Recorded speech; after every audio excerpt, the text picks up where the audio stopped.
Ud'uni astajib lakum. Anda berdoa, aku ijabah.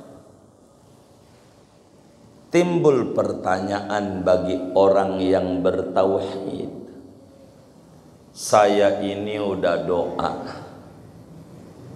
kok kayaknya belum ada itu alamat qabul.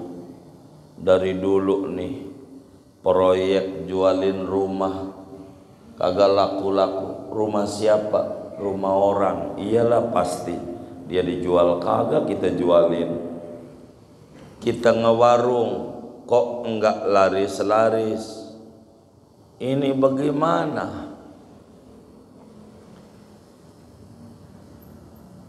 Kok enggak ada tanda-tanda ijabah?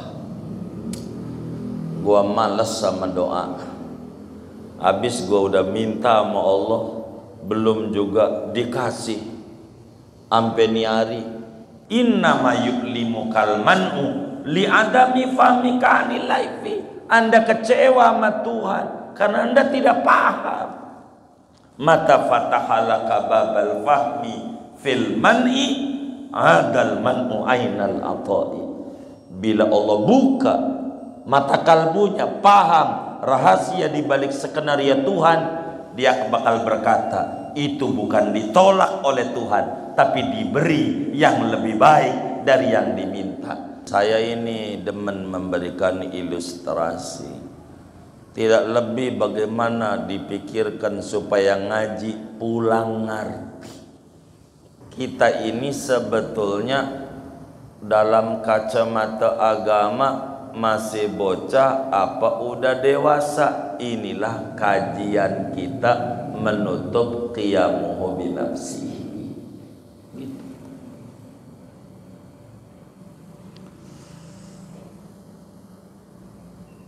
Apa tuh bocah?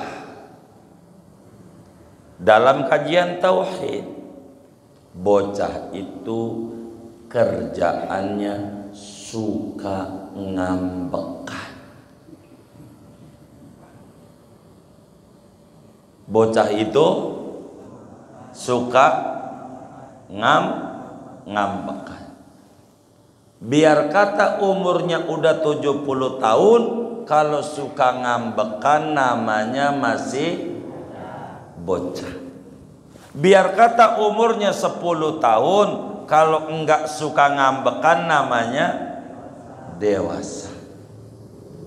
Nah, kita ngukur, jangan nuduh teman, berarti masih bocah si anu tuh. Jangan kita kalau ngaji tauhid, jangan orang. Apa ngambekan? Begini. Biar kita ngerti. Kita punya anak, umurnya 5 tahun.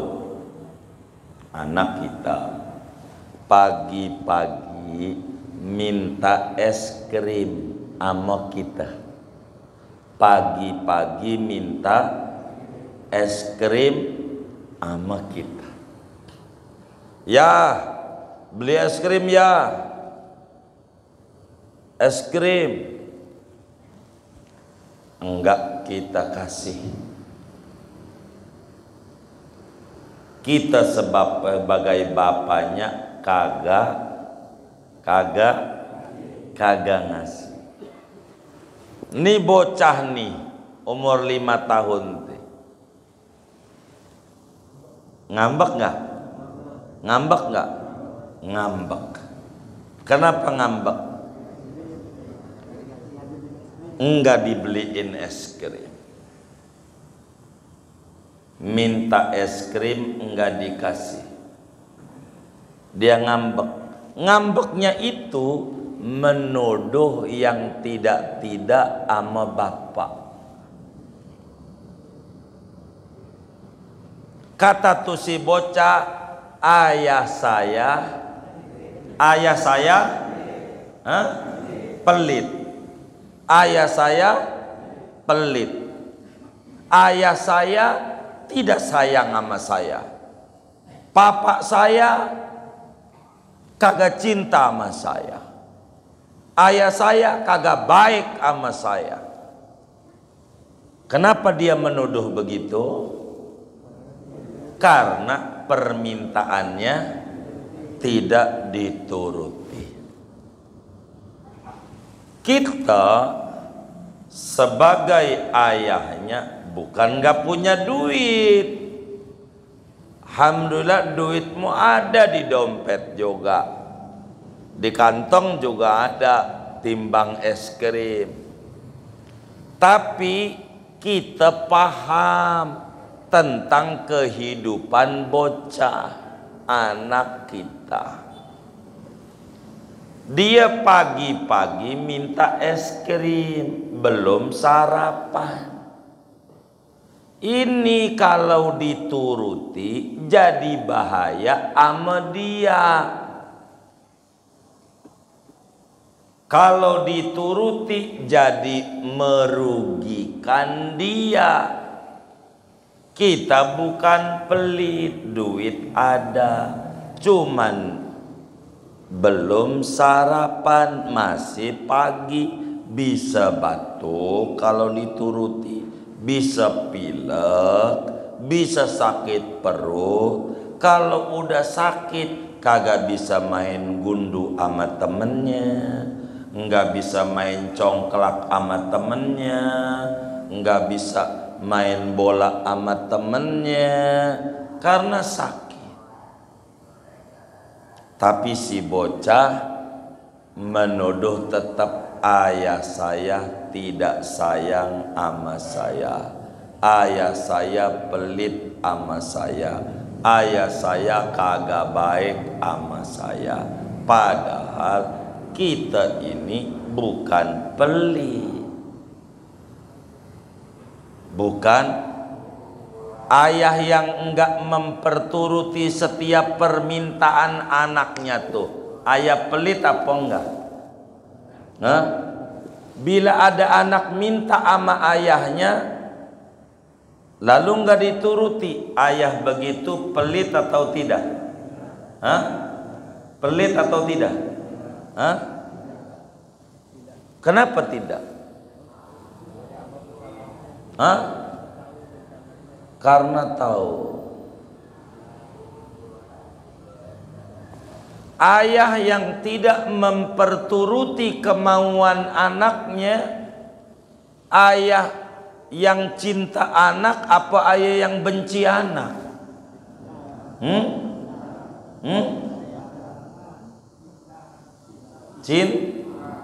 Cinta. Ayah yang selalu memperturuti permintaan anaknya, itu ayah begitu sebetulnya ayah cinta atau ayah tidak cinta? Ini yang benar nih.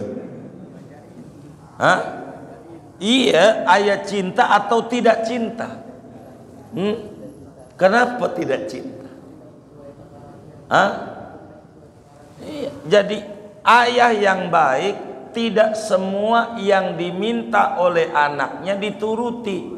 Ada anaknya, ya saya mau loncat dari lantai 2 Al-Ma'ruf, boleh. Ini ayah kagak bener yang kayak begini. Ayah bener apa kagak nih? Kagak. Lihat dulu manfaat apa kagak. Itu ayah yang baik. Kelak dia berumah tangga, dia kawin dah tuh, punya anak, baru paham. Berarti dulu itu ayah itu bukan tidak memberi, tapi memberi yang terbaik. Berarti bocah sudah dewasa. Kita ini bocah apa dewasa? Diukur. Kita udah baca Waqiah saban malam, udah seminggu, nggak ada tanda-tanda dikasih sama Allah, berhenti kita wirid Waqiah itu, namanya bocah. Kenapa? Ngambek sama siapa? Parah. Ngambek sama Allah. Parah ini orang. Lebih parah dari bocah yang diambekin Tuhannya. Dia minta warungnya laris, lalu tidak dituruti, dia ngambek. Ada orang bikin syukuran malam Jumat, selamatan walimatus safar, syukuran mau haji. Acara sampai malam karena ngundang banyak kiai dan habaib. Akhirnya sampai jam 12 lebih. Dia ada kekhawatiran dalam hati, punya feeling juga. Sampai dia bilang sama mantunya yang laki, tuh sama mantu, ini besok pelunasan terakhir, lo jangan ampe kagak lunasin tuh, babak malu, muka ditaruh di mana kalau kagak berangkat. Lo jangan ampe kesiangan, lo lunasin. Itu haji, malu babak udah syukuran begini kalau ampe gak berangkat. Siap bak, kata si mantu.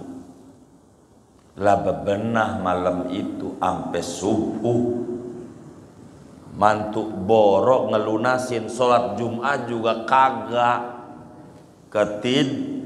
ketiduran, telat.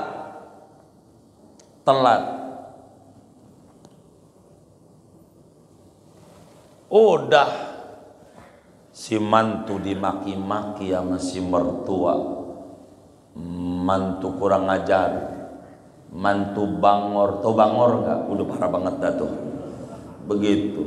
Geblek, udah apa aja dah. Abis itu dirujak tuh sama mertua. Ternyata bukan itu doang dirujaknya, suruh cerai sama anaknya. Tapi mantu betahan, emosi abahnya, paham abahnya marah berlebihan, tinggal sama mantu, enggak dicerai. Sudahlah si abahnya ngamuk-ngamuk, kurang ajar, mantu kurang ajar, begitu, udah macam-macam. Ternyata kapal feri yang terakhir itu kena badai, mati semuanya. Yang di feri itu kebetulan nonton TV, zaman dulu TVRI, yang kadang nontonnya banyak semutnya, pakai aki, diputer-puter tuh antenanya, begitu disetrum akinya. Dia lihat tuh di TV, feri terakhir yang ngangkut jamaah haji kelebu, kena badai. Kata dia, kalau mantu gua nggak tidur, gua untung aja mantu gua tidur. Makasih ya Allah. Dia udah marah-marah. Innama yu'limu kalman'u li adami fahmika anil laifi. Anda kecewa sama Tuhan karena Anda tidak paham. Mata fatahalaka babal fahmi fil man'i adal man'u ainal ata'i. Bila Allah buka mata kalbunya, paham rahasia di balik skenario Tuhan, dia bakal berkata, itu bukan ditolak oleh Tuhan, tapi diberi yang lebih baik dari yang diminta. Assalamualaikum warahmatullahi wabarakatuh. Bismillahirrahmanirrahim. Alhamdulillahi rabbil alamin. Wassalatu wassalamu ala sayyidina Muhammadin wa ala alihi wa sahbihi ajma'in. Allahumma inna nastahdika li arsyadi amrina wa zidna ilman yanfa'una. Halaman 18. Bagi yang memiliki rezeki luas, beli aja bukunya, jadi ngajinya sambil pegang kitab, ganjarannya lebih gede. Biayanya berapa? 65.000. Atau ada yang lebih mampu barangkali mau nolongin jamaah, tapi dulu ada yang nolongin, hilang juga bukunya ya. Oh begitu ya, beli aja masing-masing dah. Hubungi siapa nih kalau beli? Oh hubungin Bang Nur. yang mau agar supaya ngajinya pegang kitab, jadinya lebih besar ganjarannya. Wa fil hikamil ataiyati innama yu'limu kal man'u li adami fahmika anillahi fihi. Sesungguhnya menyakitkan padamu oleh penolakan Allah karena ketiadaan pahamnya kamu anillahi tentang Allah fihi pada penolakan doa-doamu itu. Mata fatahalaka babal fahmi fil man'i adal man'u ainal atai. Manakala Allah buka bagimu akan pintu pemahaman pada penolakan itu, niscaya berubah menjadi penolakan itu hakikat pemberian yang sesungguhnya. Wallahu a'lam bishawab. Dua, biar kelar nama ini. Saudara sekalian yang mulia, malam hari ini kajian kita mau menutup pembahasan qiyamuhu binafsihi. Pertemuan mendatang kita tidak akan membahas lagi qiyamuhu binafsihi, akan pindah pada bahasan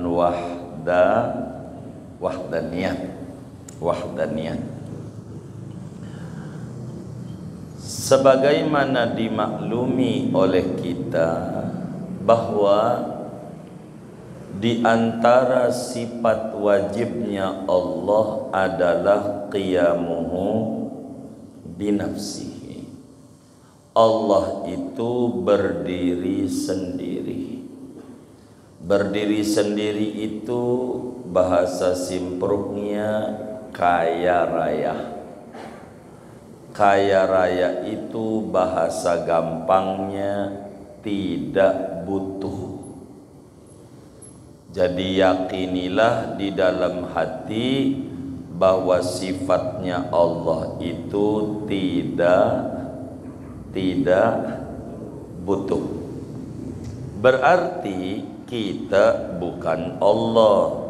Berarti sifat dasar kita adalah butuh.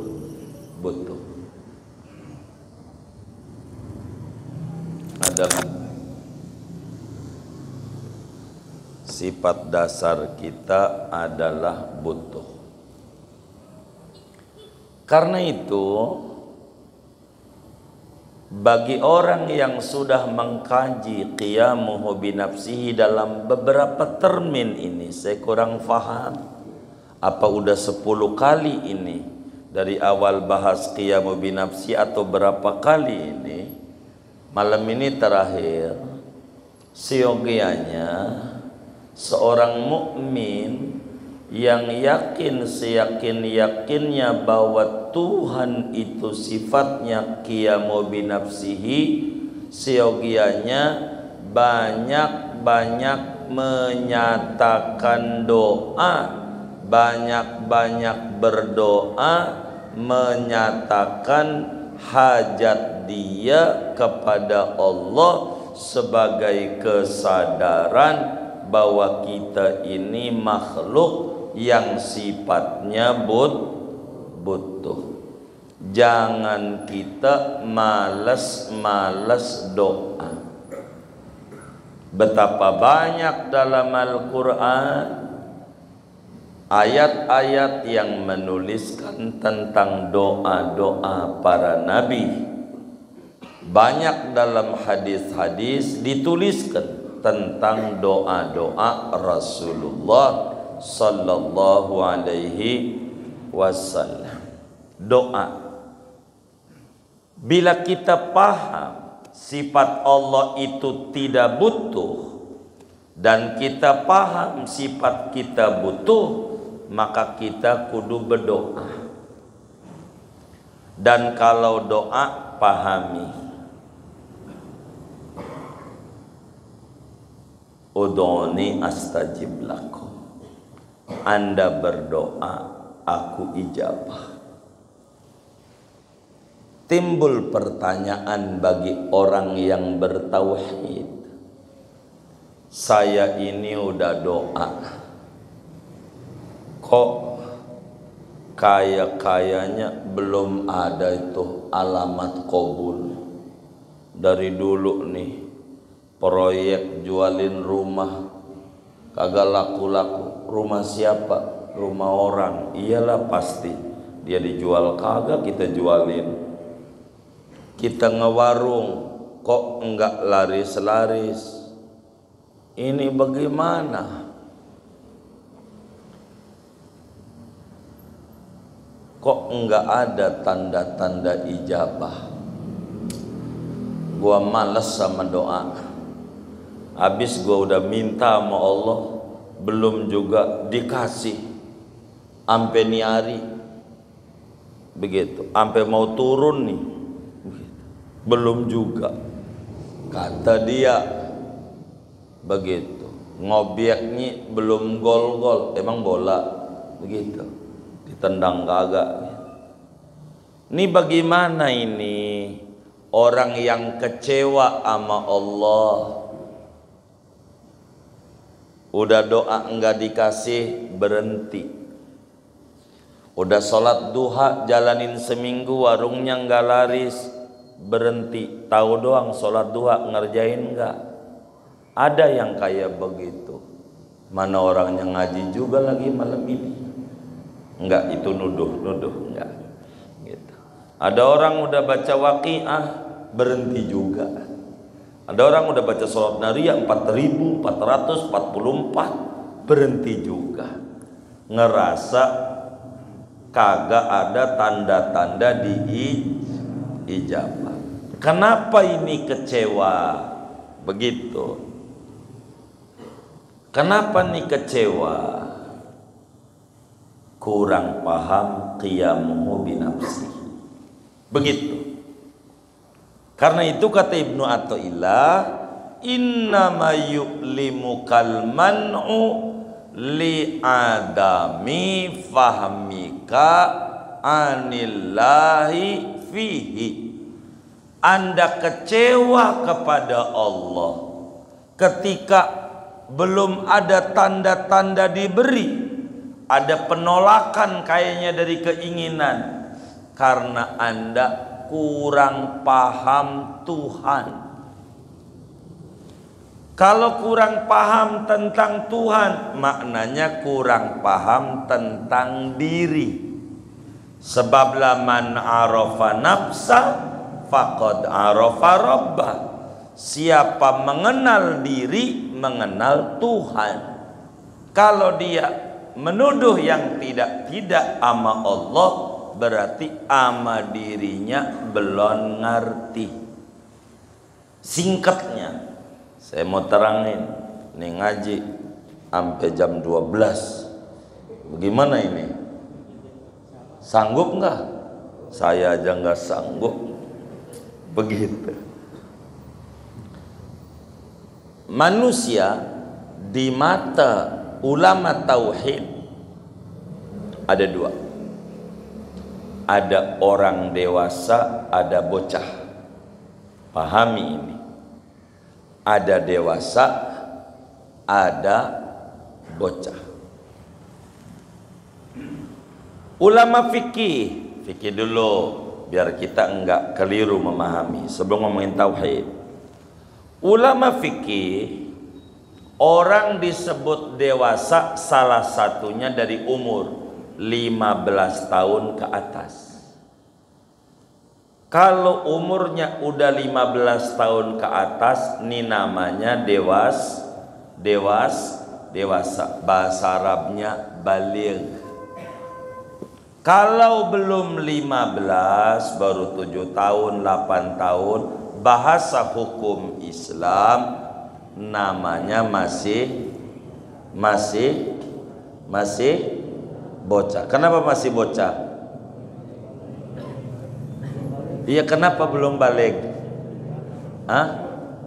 Belum berakal. Berarti nggak dengerin tadi. Dengerin nih, jangan meleng. Harus paham. Orang disebut balik kalau umurnya 15 tahun ke atas. Itu disebut balik tuh bahasa simpruknya dewasa. Kalau umurnya 15 tahun ke atas namanya dewasa. Kalau umurnya baru 7 tahun 8 tahun namanya bocah. Kenapa bocah? 15 tahun ke bawah. Kalau umurnya 15 tahun ke bawah masih bocah. Kalau 15 tahun ke atas dewasa. Timbul pertanyaan. Nih yang ngaji nih, udah 15 tahun belum? Nih bener nih, yang ngaji nih, udah 15 tahun belum? Belum, bocah. Begitu. Nih udah 15 tahun belum? Udah, berarti dewasa. Kata siapa tuh? Kata siapa tuh? Ulama fikih. Begitu. Standar hukum, fikih itu hukum. Standar hukum Islam, orang disebut balik kalau umurnya 15 tahun ke atas. Itu berarti dewasa. Maka yang ngaji ini udah dewasa karena udah di atas 15 tahun. Tapi beda sudut pandang ulama tauhid. Dan kita malam hari ini ngaji tauhid. Ada bocah, ada dewasa. Mengukur dewasa dan bocah bukan dari umur. Itulah ulama tauhid. Mengukurnya dari mana?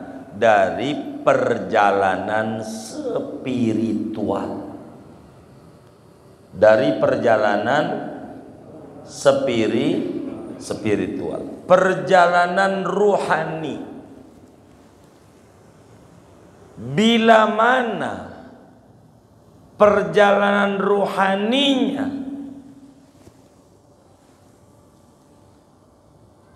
masih rendah, maka biar kata umurnya 60 tahun, 70 tahun, 80 tahun, di mata ulama tauhid namanya masih bocah.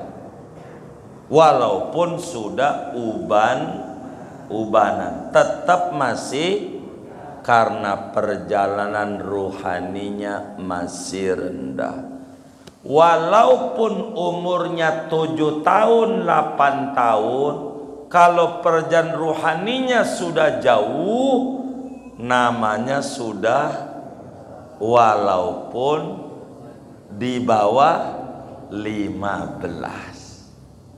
Tuh, sudut pandang berbeda.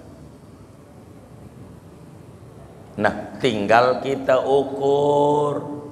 Kita ini sebetulnya dalam kacamata agama masih bocah apa udah dewasa? Inilah kajian kita menutup qiyamuhu binafsihi. Gitu.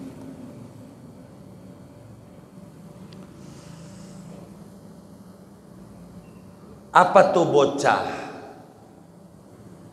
Dalam kajian tauhid, bocah itu kerjaannya suka ngambekan. Bocah itu suka ngambekan. Biar kata umurnya udah 70 tahun, kalau suka ngambekan namanya masih bocah. Biar kata umurnya 10 tahun, kalau enggak suka ngambekan namanya dewasa.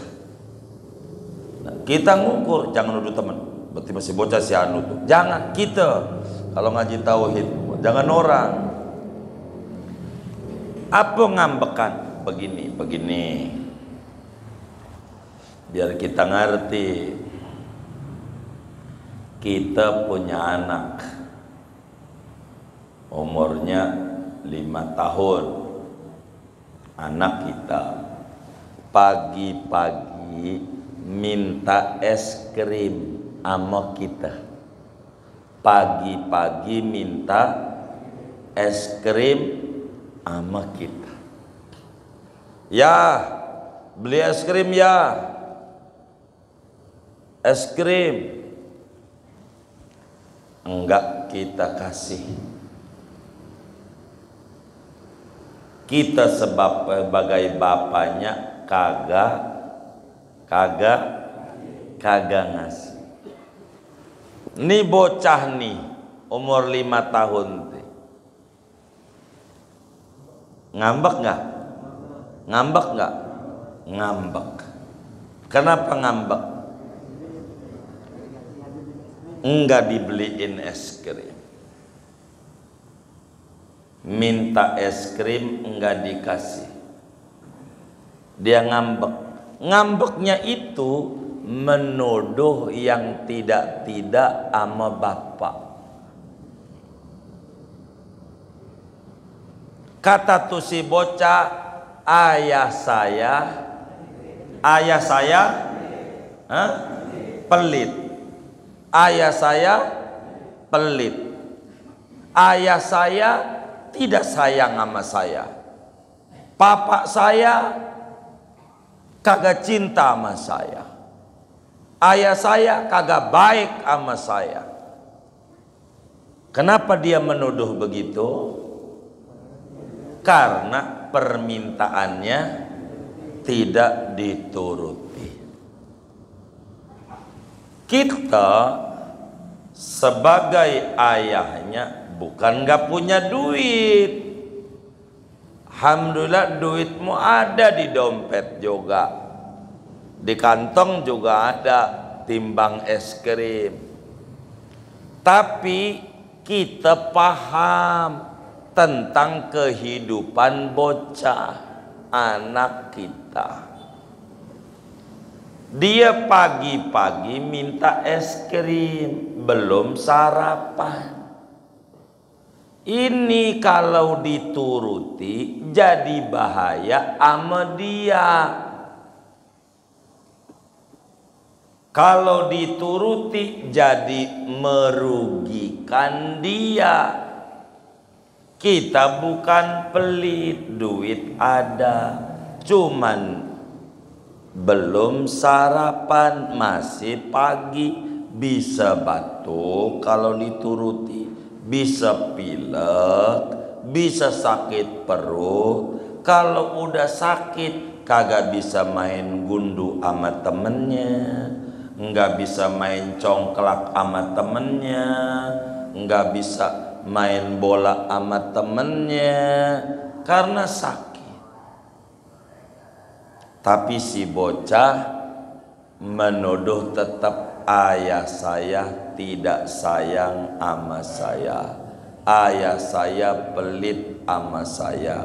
Ayah saya kagak baik sama saya. Padahal kita ini bukan pelit.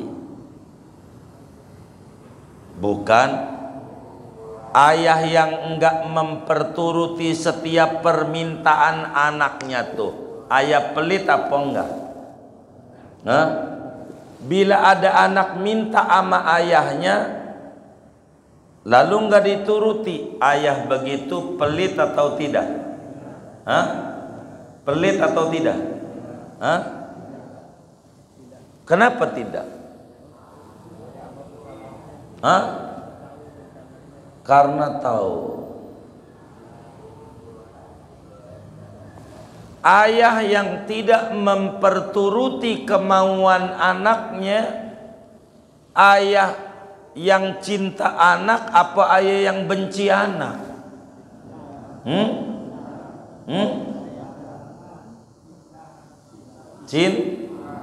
Cinta.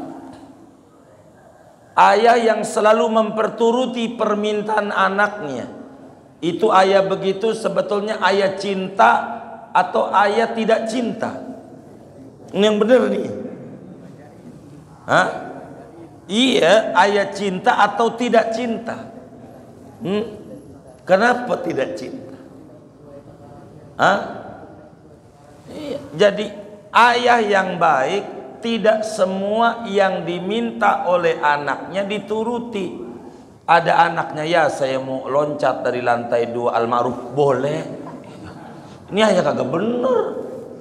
Yang kayak begini, ayah bener apa kagak nih? Kagak. Lihat dulu manfaat apa kagak. Itu ayah yang baik. Ini minta es krim belum sarapan, dituruti, ayah jahat. Ayah itu kudu baik. Dilihat belum sarapan bakalan sakit. Ini ndak bener. Maka ketika anaknya minta es krim, enggak dikasih es krim, sebetulnya ayah itu memberi atau tidak?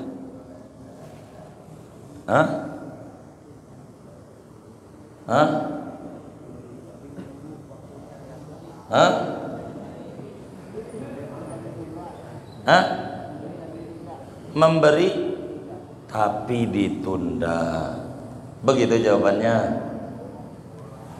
Ada ya diminta es krim enggak ngasih. Ayah tuh sebetulnya ngasih atau tidak ngasih?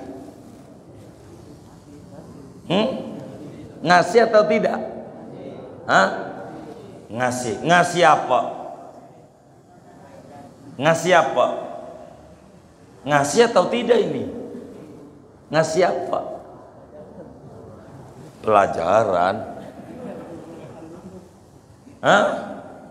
Ngasih enggak ini?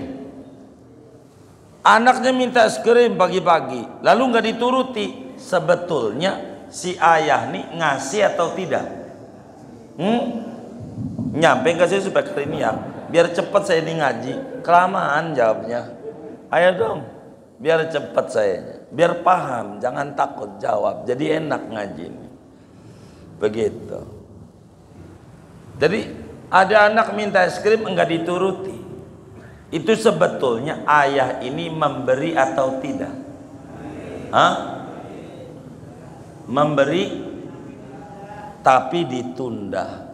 Oh begitu. Berarti kalau tapi ditunda tidak memberi. Memberi atau tidak? Tidak memberi. Jadi sebetulnya memberi yang terbaik. Memberi yang terbaik. Bukan ditunda, memberi yang terbaik untuk si bocah. Bukan menolak, tapi memberi. Permintaan dia baik, tapi pemberian sang ayah yang penuh cinta kasih akan memberi yang terbaik dari yang diminta. Yang terbaiknya tidak diberi. Itu namanya memberi yang terbaik. Namanya ayah yang paham kehidupan. Bila si bocah ini yang menuduh ayahnya pelit, ayah saya kagak sayang, ayah saya kagak cinta, ayah saya kagak baik, ini karena masih bocah. Kelak dia berumah tangga, dia kawin dah tuh, punya anak, baru paham. Berarti dulu itu ayah itu bukan tidak memberi, tapi memberi yang terbaik. Berarti bocah sudah dewasa. Apa ini ngomong es krim ayah anak, es krim ayah anak ngaji, apa itu? Ini begini ngaji ini, saya ini demen memberikan ilustrasi. Tidak lebih bagaimana dipikirkan supaya ngaji pulang ngerti. Begitu. Kita ini bocah apa dewasa diukur. Kita udah baca waqiah saban malam, udah seminggu, nggak ada tanda-tanda dikasih sama Allah, berhenti kita wirid waqiah itu, namanya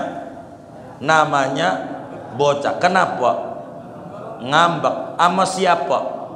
Parah. Ngambek sama Allah. Parah ini orang. Lebih parah dari bocah yang diambekin Tuhannya. Dia minta warungnya laris, lalu tidak dituruti, dia ngambek. Dia sakit, udah minum obat, udah berobat belum sembuh, sampai obat dibanting, obat tai doang, menang 1 juta, sembuh juga orang. Ada nggak yang kayak begitu tuh? Bocah, bocah pakai obat tai lagi ngomongnya.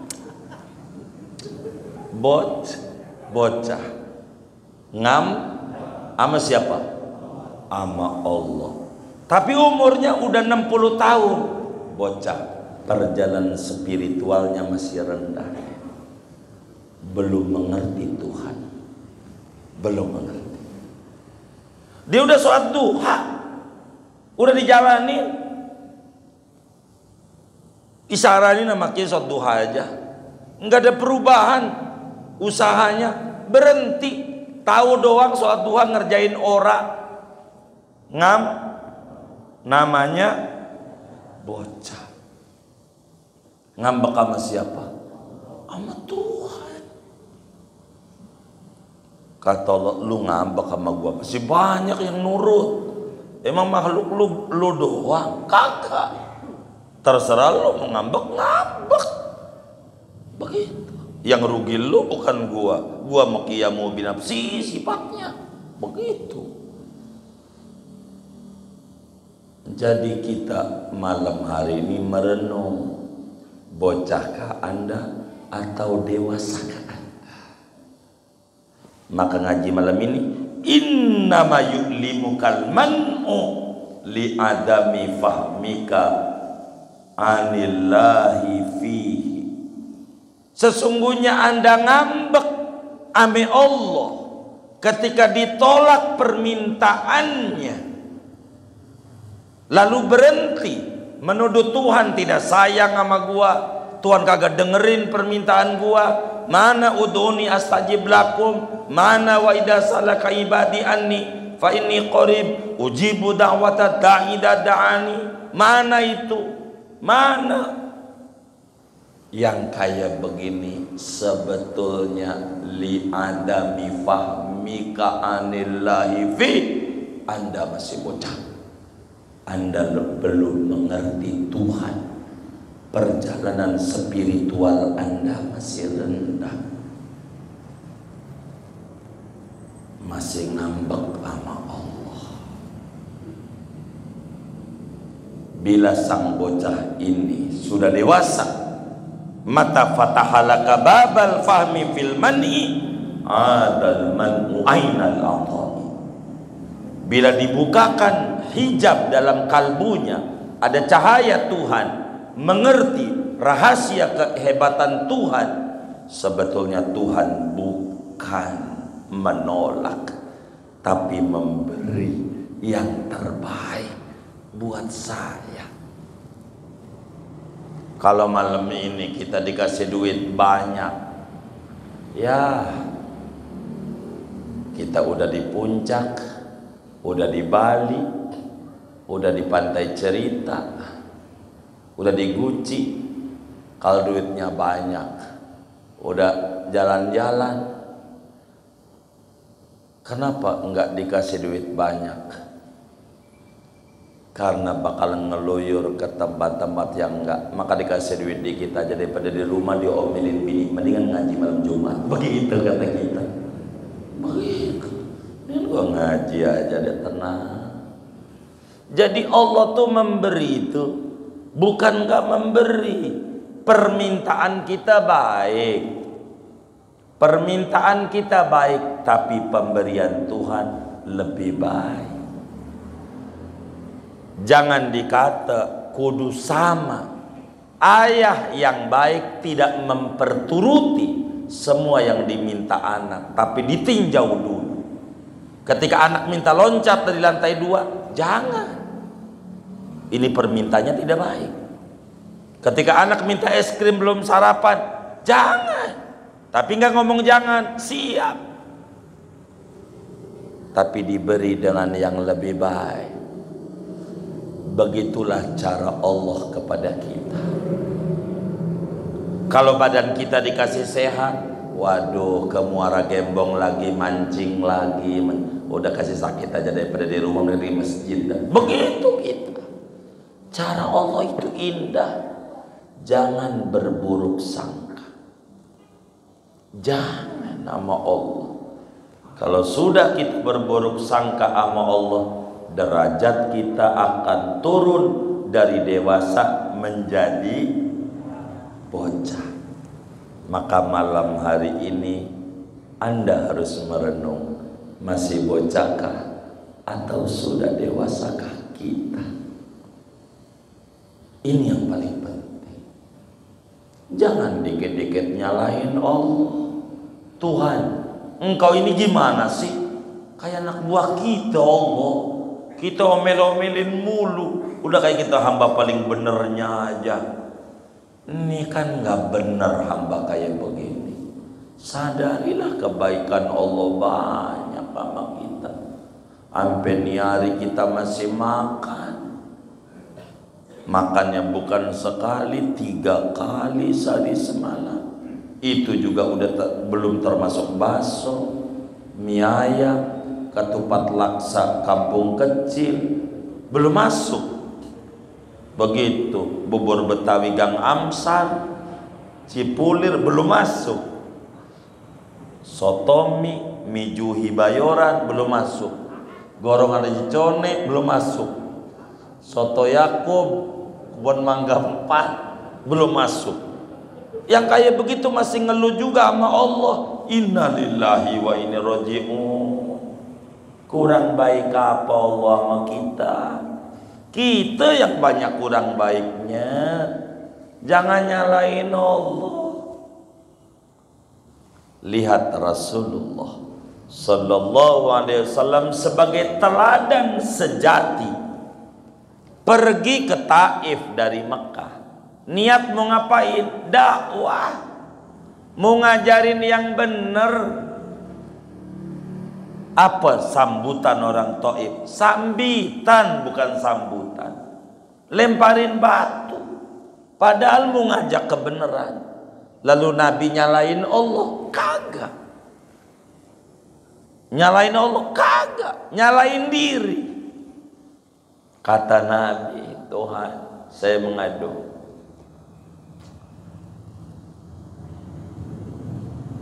Saya ini kurang mampu.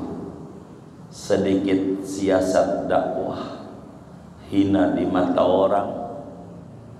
Tuhan, kemana kau akan serahkan aku? Di Taif disambit, di Mekah ditindas. Kemana? Asal kau enggak marah sama saya, tidak berhasil dakwah di Taif ini, enggak mengapa walaupun badan bercucuran darah. Meski begitu saya sih pengennya selamat. Yang penting kau enggak marah, enggak apa-apa. Dengan saya tidak berhasil dakwah di Taif. Begitu. Padahal badannya luka. Kalau kita, Tuhan, gue udah dakwah, gue udah berbuat baik, udah sedekah, udah tahajud, mana? Kalau kita, udah Tuhan lu kayak anak buah kita Kita salahin mulu. Nabi enggak. Bagaimana pada akhirnya disambut Nabi tanpa minta. Saat orang Madinah datang ke Mekah pergi haji, di Mina di Jamratul Aqabah terjadilah sumpah setia masyarakat Madinah 12 orang kala itu. Ya Rasulullah, kau pergi ke Madinah, ku sambut di Madinah. Madinah aja kalau makan gak enak mah Madinah aja. Coba enggak minta tuh begitu. Biarkan Allah mengatur, karena dia lebih tahu. Kita banyak keinginan, ujungnya nggak berhasil. Gua kalau begini mau golput aja, yang gua usung kagak masuk di pilkada. Bocah kayak begini nih, bocah yang kayak begitu. Jangan begitu. Semuanya ada skenario Tuhan. Ngapa kita ngambek sama Allah? Baca dong kitab Zubad. Wa wajibun linnasi imamun yansibu. Ahlus sunnah wal jamaah mengatakan wajib hukumnya kepada masyarakat yang punya hak pilih dalam pandangan agama memilih pemimpin. Pilih, tapi nggak usah pakai tapi. Yang disodorin yang mana? Yang ada aja. Tapi nggak pakai tapi. Yang mana kek? Yang rada hitamnya dikitan, kayak makan kacang. Tahu nggak makan kacang? Ada hitam-hitam nih, tapi masih diambil juga. Ngapa? Ini rada dikitan, ini dikitan. Begitu, kayak begitu aja.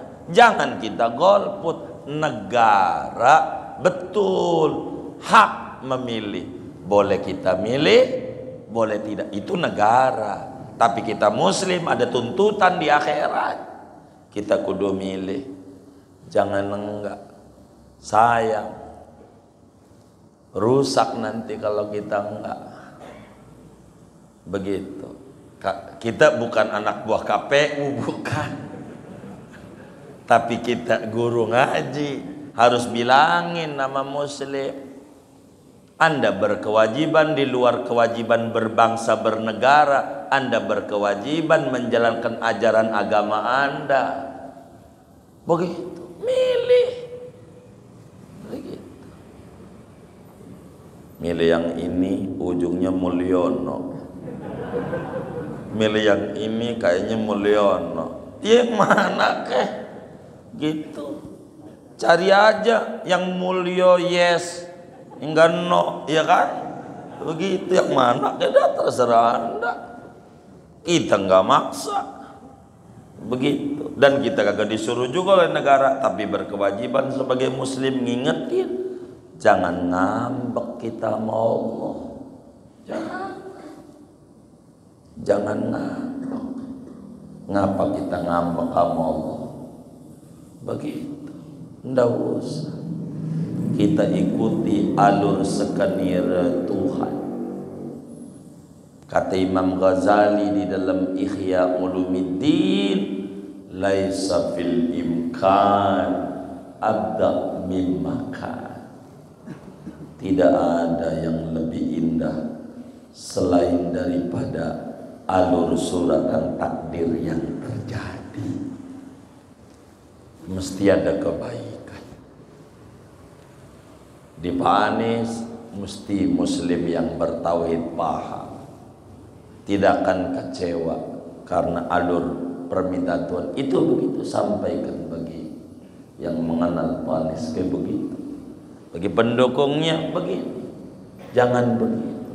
Muslim berkewajiban memilih, sebab kata Imam Al-Mawardi di dalam Al-Ahkam As-Sultaniyah, ulama besar Muslim, pakar hukum tata negara yang wafat tahun 450 Hijriyah, di dalam kitabnya Hukum Tata Negara Islam, Malikun Dhulum khairun min fitnatin tadu. Penguasa yang sewenang-wenang kepada rakyatnya masih lebih baik dibanding kekacauan yang terus menerus. Kalau saudara nggak mau milih, nih partisipasi masyarakat terendah, ulang, duit lagi. Duit siapa? Duit kita lagi. Dari mana? Ngutang, kita lagi yang bayar. Jangan. Saya bukan anak buah KPU, bukan begitu. Tapi saya harus menerangkan mumpung kajiannya.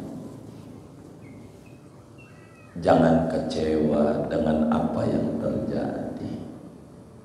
Ambil hikmahnya. Ambil hikmahnya.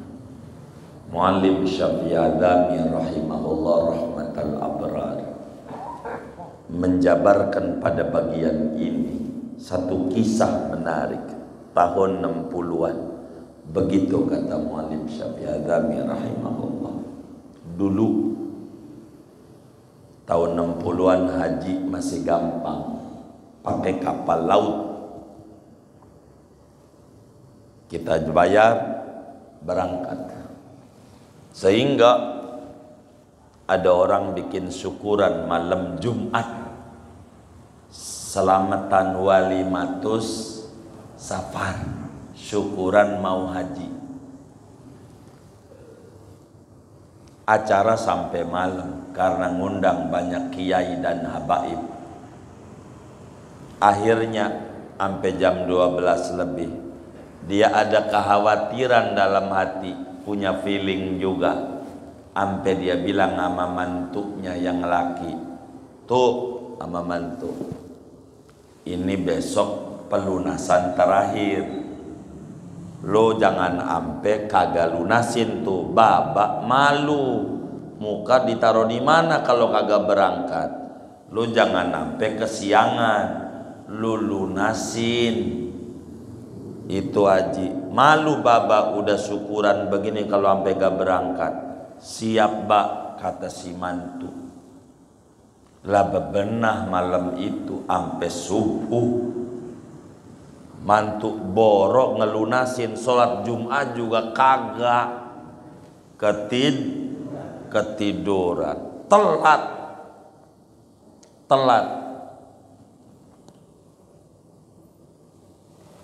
Udah si mantu dimaki-maki sama si mertua.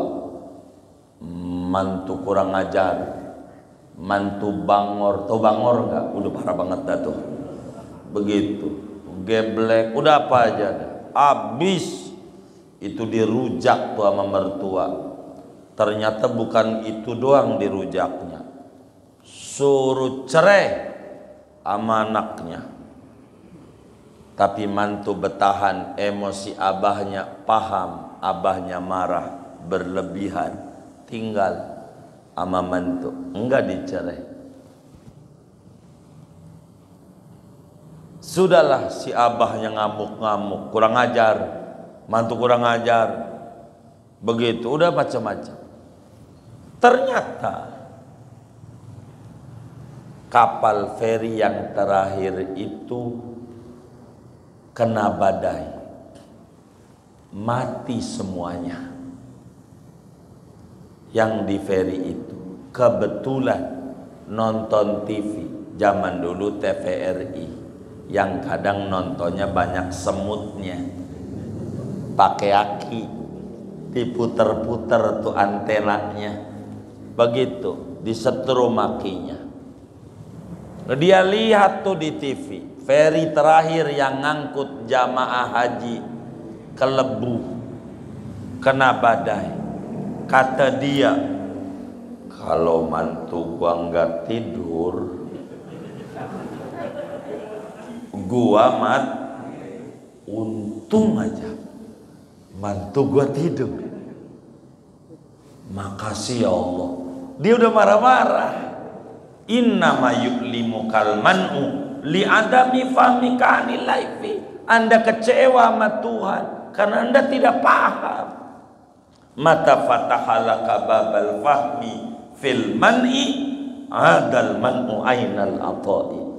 Bila Allah buka mata kalbunya, paham rahasia di balik skenario Tuhan, dia bakal berkata, itu bukan ditolak oleh Tuhan, tapi diberi yang lebih baik dari yang diminta. Kalau sampai segini juga saya terangin kemari-semari kagak ngerti juga, kagak ada lagi innalillah wa inna ilaihi rajiun. Saya nggak bisa ngomong. Ala kulli hal, kita malam ini merenung, bocahkah kita, dewasakah kita di mata Allah, bukan di mata orang. Tandanya ngambekankah kita ibadahnya, kadang ibadah, kadang kagak. Yang model kayak begini, pastikan dia masih bocah di mata Allah. Mudah-mudahan Allah angkat derajat kita, sehingga kita pelan-pelan belajar memahami tentang rahasia di balik perbuatan Allah kepada kita, sehingga tauhid kita makin mantap, tauhid kita makin benar, keyakinan kita makin bulat, hidup di dalam manhaj Ahlus Sunnah wal Jamaah, wafat dalam manhaj Ahlus Sunnah wal Jamaah, kumpul di akhirat bersama Ahlus Sunnah wal Jamaah di bawah benderanya Rasulullah sallallahu alaihi wasallam. Amin ya rabbal alamin. Segini aja ngaji kita. Ada yang ditanya mungkin dari materi ini? Ayo baik, atau di luarnya sebelum doa silahkan. Assalamualaikum warahmatullahi wabarakatuh. Salam. Tuan Guru Kiai, berbicara masalah doa, adakah masih ada hubungan antara ikhtiar, doa, dan tawakal? Dan keberhasilan itu antara yang itu betul atau salah? Kalau memang salah atau memang betul?